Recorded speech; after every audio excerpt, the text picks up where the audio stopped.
आदाब। KP news 24/7 में आपका स्वागत है। मैं हूं मुस्तफ़ा आदिल। सबसे पहले देखते हैं मुख्य समाचार। बीदर के नवनियुक्त assistant commissioner and sub divisional magistrate Mohammed Naeem Momin केस ने आज अपने पद का जायजा लिया। केपी न्यूज़ से की बात। कोरोना के मामले घटने के बावजूद सावधानी बरतते हुए आगे बढ़ने की है ज़रूरत। कर्नाटक के स्वास्थ्य व चिकित्सा शिक्षा मंत्री डॉक्टर के सुधाकर ने कही ये बात। कर्नाटक में कोविड प्रोटोकॉल के साथ फिर खुले स्कूल। पहली से 10वीं कक्षा के हज़ारों बच्चे पूरे जोश के साथ दोबारा लौटे स्कूल। मुंबई पुलिस ने यूट्यूबर हिंदुस्तानी भाव को किया गिरफ्तार। शिक्षा मंत्री वर्षा गायकवाड़ के आवास के निकट प्रदर्शन का छात्रों से किया था आह्वान। महाराष्ट्र में परीक्षा रद्द करने की मांग को लेकर विद्यार्थियों का प्रदर्शन, लाठीचार्ज। आज पेश होगा आम बजट। आर्थिक वृद्धि के लिए निवेश और रोजगार पर व्यय बढ़ा सकती हैं निर्मला सीतारमण।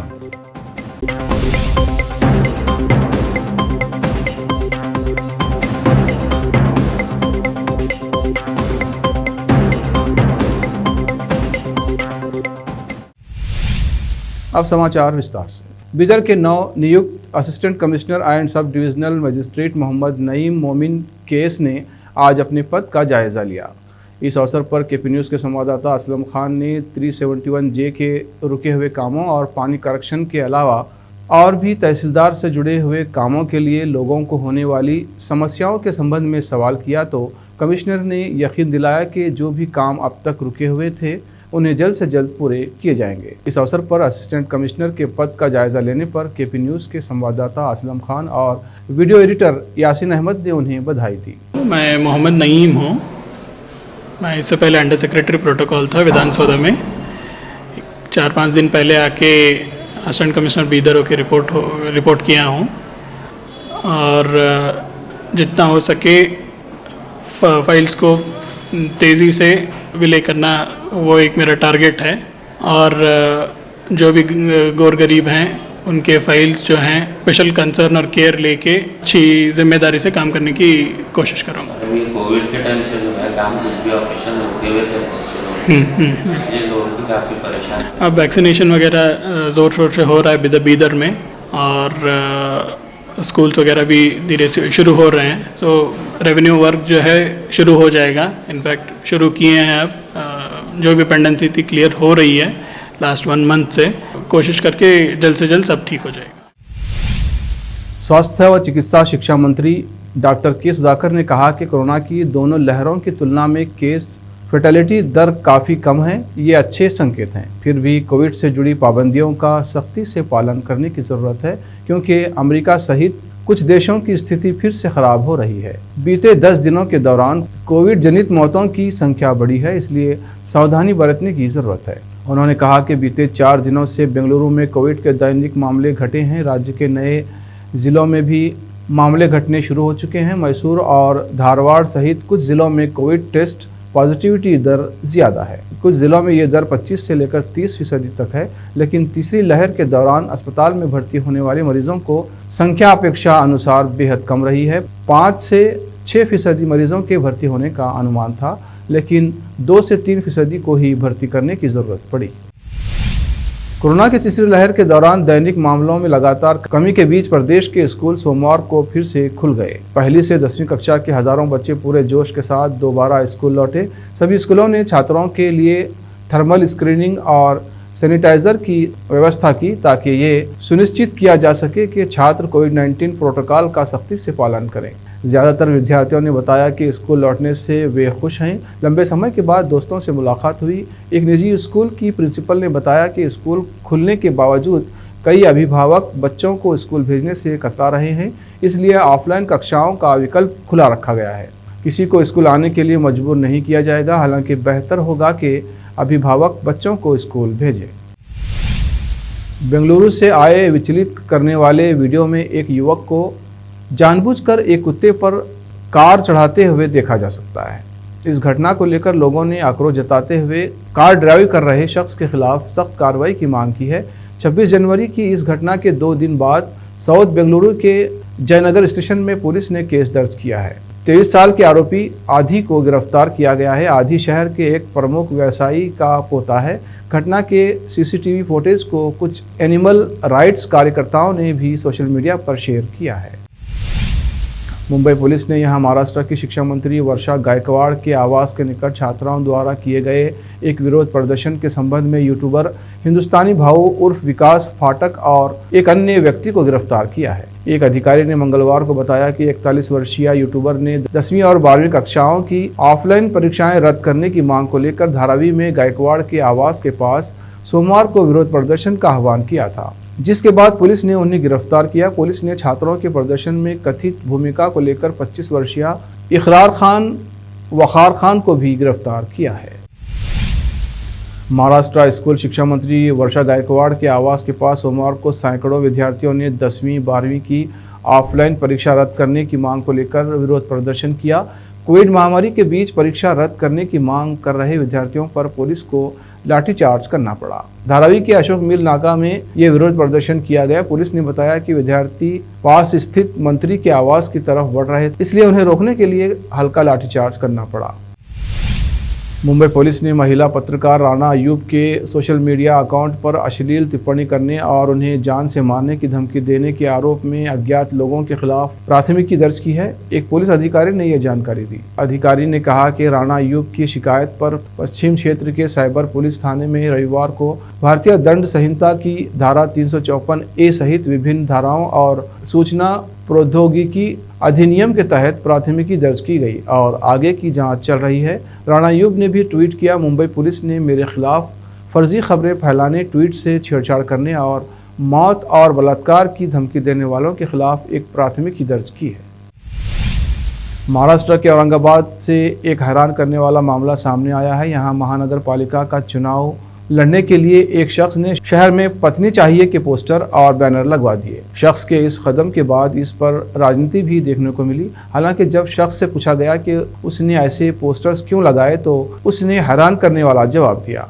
जानकारी के अनुसार औरंगाबाद महानगर पालिका का चुनाव लड़ने वाले शख्स रमेश पाटिल ने शहर में पत्नी चाहिए के पोस्टर लगवाए थे।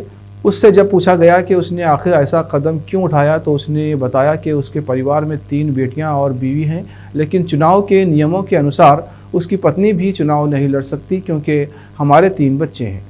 रमेश ने कहा कि अगर वो दूसरी शादी कर लेगा तो उसकी दूसरी पत्नी चुनाव लड़ सकती है। ऐसे में उसने शहर में पत्नी चाहिए के पोस्टर लगवाए हैं। उसने कहा कि मैं भी चुनाव नहीं लड़ सकता, लेकिन दूसरी पत्नी पर ये नियम लागू नहीं होगा।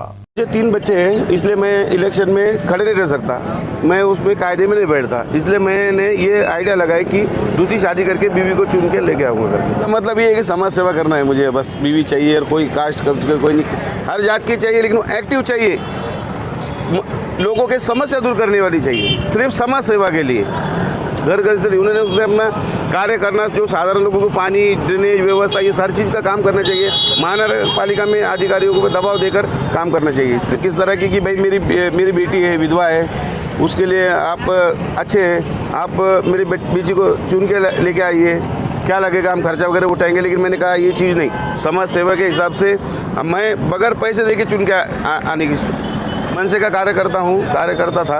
और उसके बाद में मेरा जो पॉलिटिक्स में ऐसा था कि हम पहले मनसे में 2 ही लोग थे औरंगपुरा में, तो उस वक्त मैंने 550 वोटिंग गिरा के दी थी। इसलिए करना पड़ता है कि राजकीय लोगों का जो फ़र्क पड़ता है बात करने में, वो अच्छा है। मैंने पैठन गेट, गुलमंडी और औरंगपुरा में लगाया हुआ। पार्टी का तो ऐसा विषय, मैं एमएम से भी लड़ने के लिए तैयार हूँ, मैं सेना से भी लड़ने के तैयार हूँ, मनसे से भी लड़ने के तैयार हूँ, क्योंकि मेरे खुद का ही बहुत कुछ वजूद है। अगर ये मुझे पार्टी में दे तो मैं 100% इलेक्शन चुन के आ सकता हूँ। अब वक्त है ब्रेक का, ब्रेक के बाद जल्द लौटते हैं। हिंदुस्तान के हर कोने में हम हैं मौजूद। 24 घंटे हालात पर गहरी नजर, खबरों से जुड़े चुपते सवालात, और आपको दिखाता है धार्मिक, सामाजिक, राजनीतिक, लोकल और इंटरनेशनल न्यूज की सबसे बेहतर कवरेज, जो आपको रखती है हर पल बाखबर। देश और दुनिया भर की खबर के लिए देखते रहें KP news 24/7। Noor education trust Bidar की ओर से चलाए जाने वाला Noor MEd college Bidar, recognized by NCTE Delhi and affiliated to Gulbarga University, Gulbarga. Admission are open for the academic year 2021-22. विशेषज्ञ और सक्षम शिक्षकों द्वारा शिक्षा प्राप्त करने के लिए नूर एमएड कॉलेज में दाखिला लें और शांत वातावरण में शिक्षा प्राप्त करें। बीदर शहर में बेहतर शिक्षा का एकमात्र केंद्र Noor MEd college, Shahpur gate, Bidar. Phone numbers 9945283920, 8482221297। Break के बाद फिर एक बार आपका स्वागत है। आइए देखते हैं आगे के समाचार। संसद का बजट सत्र सोमवार को प्रारंभ हो गया है। वित्त मंत्री निर्मला सीतारमण आज मंगलवार को अपना चौथा आम बजट पेश करेंगी। अनुमान लगाया जा रहा है कि वे राजकोषीय सूझबूझ और वृद्धि को समर्थन के बीच संतुलन बिठाने की कोशिश करेंगी। माना जा रहा है कि अगले वित्त वर्ष का आम बजट निवेश और रोजगार सृजन के लिए खर्च बढ़ाने पर केंद्रित होगा। अनुमान है कि 1 अप्रैल 2022 से शुरू हो रहे वित्त वर्ष के लिए आम बजट में अर्थव्यवस्था को मजबूत करने पर जोर होगा और इसके लिए बुनियादी ढांचे पर खर्च बढ़ाया जा सकता है। उत्तर प्रदेश विधानसभा चुनाव में हर पार्टी अलग अलग तरीकों से चुनावी समानता दिखाने में लगी हुई है। कांग्रेस की बात करें तो इस बार कांग्रेस पार्टी ने महिलाओं को सामने लाने का काम कर रही है। इस श्रृंखला में कांग्रेस ने कई महिलाओं को चुनाव मैदान में उतारा है। वहीं प्रसिद्ध शायर मुनव्वर राना की बेटी उरुसा राना को भी टिकट देकर मैदान में उतारा गया है। उरुसा राना को उन्नाव के परवा विधानसभा क्षेत्र से टिकट दिया गया है। आज भारत तीसरे world neglected tropical diseases day को मनाने के लिए 40 अन्य देशों के साथ शामिल हुआ तो नई दिल्ली रेलवे स्टेशन बैगनी और नारंगी रंग की रोशनी से जगमगा उठा। राष्ट्रीय vector borne disease control centre द्वारा रविवार को ये दिवस मनाने के लिए आयोजित एक कार्यक्रम में स्वास्थ्य मंत्रालय के संयुक्त सचिव हरमीत सिंह ग्रेवाल ने उपेक्षित उष्णकटिबंधीय रोगों को खत्म करने के लिए एक जन आंदोलन चलाने पर जोर दिया। भारतीय तट रक्षक बल के 46वें स्थापना दिवस पर प्रधानमंत्री नरेंद्र मोदी और केंद्रीय गृह मंत्री अमित शाह ने तट रक्षक बल के जवानों को अपनी शुभकामनाएं दी हैं। अमित शाह ने देश की तटीय सुरक्षा में तैनात कोस्ट गार्ड के जवानों के असाधारण काम की प्रशंसा करते हुए कहा है कि भारतीय तट रक्षक बल समुद्र में मानव जीवन को बचाने और देश की सुरक्षा में अतुलनीय योगदान दिया है। अमित शाह ने अपने संदेश में कहा है कि मैं स्थापना दिवस के मौके पर भारतीय तट रक्षक बलों के जवानों और तट रक्षक बल परिवारों को शुभकामनाएं देता हूं। हम भारत की तटीय सीमा की सुरक्षा को अक्षुण्ण बनाए रखने में जवानों की प्रतिबद्धता, समुद्र में मानव जीवन को बचाने और समुद्री पारिस्थितिकी तंत्र को मजबूत करने के लिए उन्हें सलाम करते हैं। यूँ तो बच्चों के लिए माँ से बढ़कर दुनिया में कोई नहीं होता, फिर चाहे वो इंसान हो या जानवर। मगर इसी धरती पर कुछ ऐसी भी माताएं हैं जो अपने कोख में 9 माह तक पालने वाले बच्चों को मरने के लिए कभी कूड़े, कभी नाले तो कभी गोबर में फेंक जाती हैं। मगर जिसके ऊपर ईश्वर का आशीर्वाद होता है उसका कोई बाल भी बाका नहीं कर सकता। ऐसा ही एक मामला हरदोई के बेहटा गोकुल थाना क्षेत्र के गाँव मवैया में देखने को मिला है। उत्तर प्रदेश के हरदोई जिले के बेहटा गोकुल थाना क्षेत्र में एक बार फिर माता की ममता पर सवालिया निशान खड़ा हो गया है। यहाँ एक नवजात गोबर के ढेर में गड़ा हुआ पाया गया। जीवित नवजात को देख ग्रामीणों ने चाइल्ड लाइन को सूचना दी, जिसके बाद मौके पर पहुंची चाइल्ड लाइन की टीम ने नवजात को अस्पताल में भर्ती कराया। चाइल्ड लाइन की टीम के अनुसार बच्चा पूर्ण रूप से स्वस्थ है। बॉलीवुड की जानी मानी एक्ट्रेस और मशहूर गीतकार जावेद अख्तर की पत्नी शबाना आजमी कोविड-19 पॉजिटिव हो गई हैं। इस बात की जानकारी खुद एक्ट्रेस ने अपने इंस्टाग्राम अकाउंट पर दी है। अभिनेत्री ने यह भी बताया कि कोविड पॉजिटिव पाए जाने के बाद उन्होंने खुद को घर में क्वारंटाइन कर लिया है। 71 वर्षीय अभिनेत्री ने अपने इंस्टाग्राम पर लिखा, मैं आज कोरोना वायरस से संक्रमित पाई गई हूँ। मैंने स्वयं को घर में क्वारंटाइन कर लिया है और मैं मेरे निकट संपर्क में आए सभी लोगों से कोविड जाँच कराने का अनुरोध करती हूँ। उड़ीसा की 18 वर्षीय श्रिया लेंका भारत की पहली के-पॉप कलाकार बनने से एक कदम दूर है। श्रिया उन 2 फाइनलिस्टों में से एक हैं जिन्हें ग्लोबल ऑडिशन से चुना गया था, जिन्हें दक्षिण कोरियाई गर्ल ग्रुप ब्लैक स्वान में एक खाली जगह को भरने के लिए आयोजित किया गया था। अगर वो ब्राजील की गैब्रिएला डिलिसन को हरा देती हैं तो श्रिया बैंड के 5वें सदस्य के रूप में अपनी जगह पक्की कर लेंगी। मई 2021 में ब्लैक स्वान के लेबल DR म्यूजिक ने घोषणा की थी कि वे हाइमी के समूह से बाहर निकलने के बाद खाली जगह को भरने के लिए वैश्विक ऑडिशन आयोजित करेंगे। आखिर में फिर एक बार देखते हैं मुख्य समाचार। बीदर के नव नियुक्त assistant commissioner and sub divisional magistrate Mohammed Naeem Momin केस ने आज अपने पद का जायजा लिया। KP न्यूज़ से की बात। कोरोना के मामले घटने के बावजूद सावधानी बरतते हुए आगे बढ़ने की है ज़रूरत। कर्नाटक के स्वास्थ्य व चिकित्सा शिक्षा मंत्री डॉक्टर K सुधाकर ने कही ये बात। कर्नाटक में कोविड प्रोटोकॉल के साथ फिर खुले स्कूल। पहली से 10वीं कक्षा के हजारों बच्चे पूरे जोश के साथ दोबारा लौटे स्कूल। मुंबई पुलिस ने यूट्यूबर हिंदुस्तानी भाव को किया गिरफ्तार। शिक्षा मंत्री वर्षा गायकवाड़ के आवास के निकट प्रदर्शन का छात्रों से किया था आह्वान। महाराष्ट्र में परीक्षा रद्द करने की मांग को लेकर विद्यार्थियों का प्रदर्शन, लाठीचार्ज। आज पेश होगा आम बजट। आर्थिक वृद्धि के लिए निवेश और रोजगार पर व्यय बढ़ा सकती हैं निर्मला सीतारमण।